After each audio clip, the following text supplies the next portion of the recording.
Pas question de se laisser faire. Très en colère contre la façon dont Netflix a traité son témoignage dans le nouveau documentaire sur l'affaire Bettencourt, Ariel Dombal a adressé un communiqué salé à la production. Ne voulant pas passer pour un personnage central de ce scandale ultra médiatisé, elle a accusé la production de lui avoir causé un grand préjudice.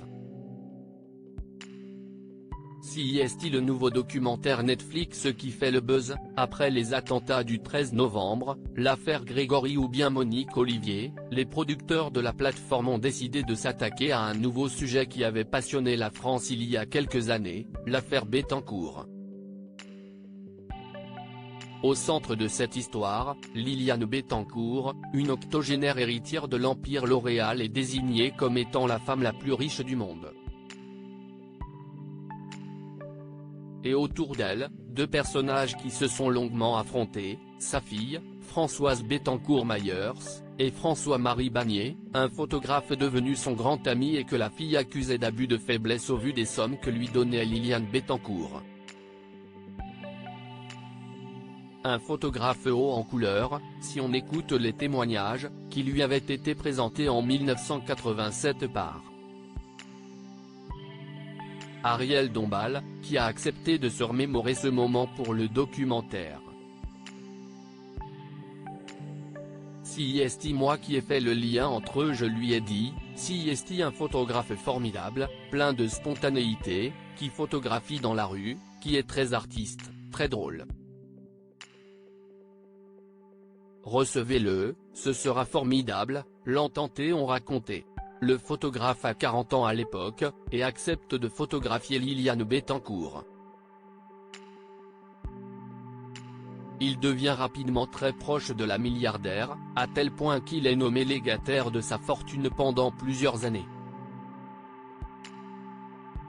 François-Marie est quelqu'un qui vous capture. Et ce jour-là, il a probablement séduit Liliane, raconte Ariel Dombal, qui le décrit également comme un peu burlesque, mais talentueux, mais aussi capable d'avoir un regard quelquefois assez féroce sur les gens. Il est capable de séduire qui il veut.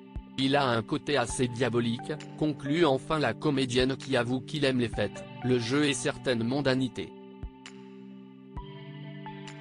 Un témoignage tronqué et des promesses non tenues, une façon de présenter les choses qui n'a finalement pas plu à Ariel Dombal, très remontée, elle a dénoncé les interventions tronquées qui lui sont prêtées, qui rythment le programme et la mettent au centre d'une affaire dont elle n'a été qu'un témoin parmi d'autres. Elle aurait découvert avec stupéfaction le résultat du documentaire, selon un communiqué virulent transmis ce lundi 13 novembre, à retrouver dans son intégralité dans notre diaporama.